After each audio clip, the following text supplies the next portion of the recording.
Hello my friends, this is Doug Fabian. Welcome to my weekly ETF report for Thursday, December 11th, 2014. Only a couple of weeks left in the year, but there's some major trends happening in the markets right now that I want you to be aware of as we prepare for 2015. Three big surprises so far this year. Number one, interest rates have continued to come down. 10-year Treasury bonds started this year at 3%. They're currently trading at 2.2%. The price of oil. In June, oil was over $100 a barrel. Today, oil is at $60 a barrel. And lastly, the value of the US dollar has gone up 10% this calendar year, and that's a big move in the currency markets. Now, I want to talk for a moment about the international markets, in particular the developed markets, large countries like Japan, and looking at the continent of Europe and the country of Australia and Canada. Let's go through a couple of numbers, because all of these markets in US dollars are down so far this year. So Japan is down about 5%. Not that big a deal, but Japan's currency, the yen, is down 12%. In Europe, European stocks are down about 8%.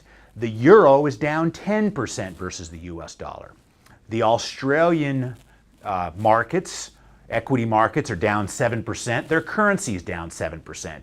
And in Canada, those equity markets in US dollar terms are down 4%, and the Canadian dollar is down 8% versus the US dollar.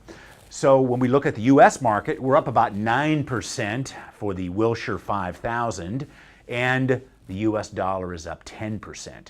These moves in the currency markets, along with interest rates, along with the movement in the price of oil, I believe is going to set up some real volatility in the financial markets over the next couple of months.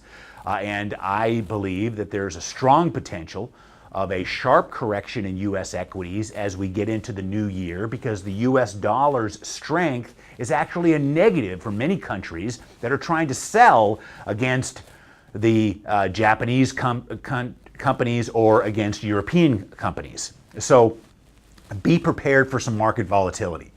And that market volatility is also going to be opportunity, especially for exchange-traded fund investors.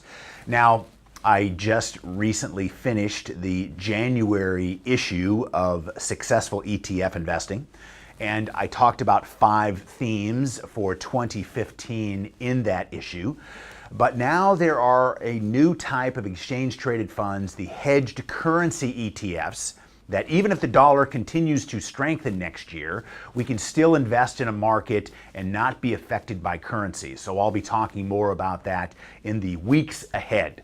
So I wanted to give you an overview of how these markets are moving and the volatility in interest rates, oil, and in the dollar, and my opinion on what's ahead short term for US stocks. I hope this helps you in your investing endeavors. Remember, you can send me an email.